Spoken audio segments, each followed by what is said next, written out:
Okay, good morning. The previous session we discussed about the data frames. Now we are going to know about the some of the advanced concepts related to the data frame.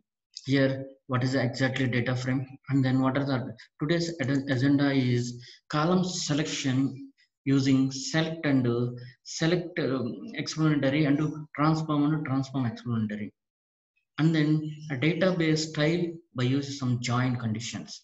Here, how can you apply the join condition? What are the internal left outer join, right outer join, um, internal join? That's why some of the different join condition here.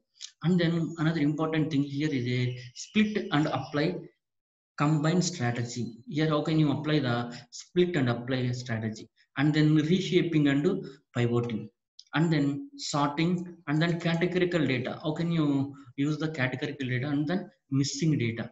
This is a today's agenda. And then previously used the different data frames. Here, one data frame here is a let us take a simple data frame that consists of employee number, employee name, and then salary. This is a simple data frame. That means you develop this data frame. Based on this data frame, you apply the some of the concepts here. And then another important data frame here is a user that frame here. Here, that means you get the information by using some CSV file. Here, that is a different kind of data frame here. And then not only that frame here, use that another frame here. This is a another, you execute this one here. Okay, another data frame. That means you get a some age and then salary information of, from the company. Another important data frame. That means you use these three different data frames here. Missing information is there here. Now here, how can you apply the data frame information? Here, how can you use the data frame? Once again, I am telling you some information. If you want to install the data frame, use a simple command here. That means the installation process done by using this simple command. That means using pkg.add, you added the data frame. From that, that means you added the data frame library. From there only, you will perform the some of the operation on data frame here. And then that means after that you will use a data frame using data frame command here. After completion of this one, that means it takes some time. Already explained previous class. Here, that means use the data frame concept here. From here you should create the data frame here. Let us take a simple example. Okay, that means your common selection using select and transform commands. How can you use the column selection here? For doing this one here, let me take a simple example. I'm going to creating the data set here. What is this data set here? The data frame. The data frame consists of x1 is a name of the column, x2 and then y are the name of the column, which consists of some information. Here, this is a data frame here. Here, this is a data frame here, x1, x2, and then y. Here, this is a data frame. Here, how can you apply the a select statement here? If you want to select the only particular column here, if you want to drop the x1 here, if you want to drop the x1 here, use select statement. Not that means you drop x1 column, and then for that means I want to see the remaining columns here. Here, select df. Here, in this case here, not x1 here. That means I don't need about the x1 column. Here, I need only two columns here. Here, what are the two columns? X2 and y. Then in this way you will selecting the, that means the select operation used to selecting a particular column. That means if you want to need a selecting a column containing the x character. That means if you, in the particular case here, the column containing x character. Here, I don't need y character here. I need only x character here.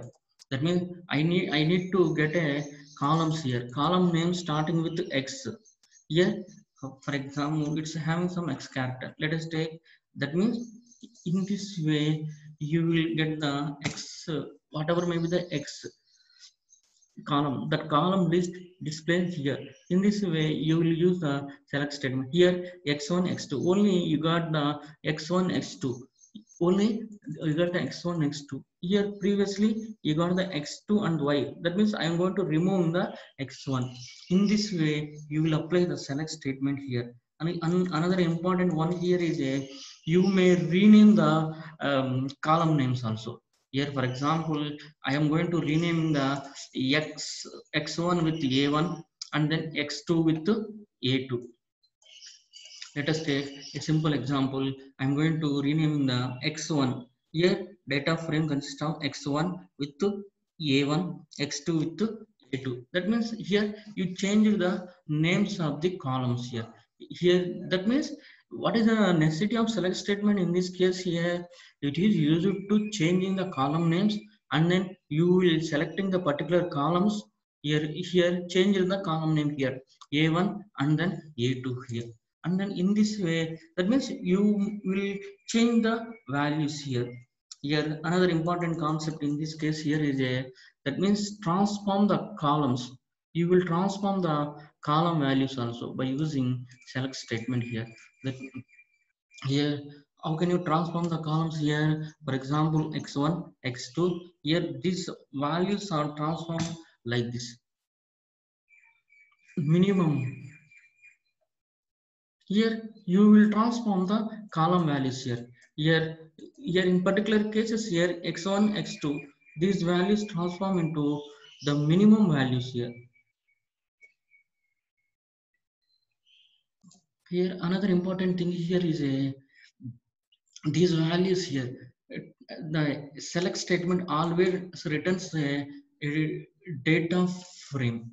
Here this particular data frame value, let us take a simple example. I'm going to selecting the data frame here. Let us take a simple information here. This is a data frame. Here the select statement always returns a data frame here. The data frame consists of one row here, only one row here. Here in this way you will form the another data frame. Here how can you form the another data frame here in this case? Here the, for example d2 is a data frame. I am transforming the these values as a df2. Here df2 is a data frame, one data frame. Here if you calculate the df2 here consider as a this particular values. That means in this way select statement represent a particular data frame. Here another important one here is a, the copies of columns also. You will copy the columns and then performing the select statement, not using. Okay, the next important one, transform. Here how can you transform the transform function work identically as a select statement here. Here let us take a simple data frame data set. Here this particular data set consists of, I am taking the previous data set here. Here what is the data set? Here df consists of 1 2 3. I want to add the names. Here 1 plus 3 plus 9. Here transform into another format here. Here how can you transform this another format? Here by using transform statement. Here the transform also displays the a data set here. Transform also displays the data set. For example transform df r implies r in the sense x1 plus x2 plus x. Here all implies it's displays a value like this. Here it takes some time. Yeah, it displays the value here. Transform the values here 1 plus 3 plus 5 9. Here in this way if you use the star here that means it will multiply the all information, all data values. That means x1 row, that means it will multiply row information. Here yeah, apply the transform operation, then it will multiply the, it will get a result the multiplication value. It's having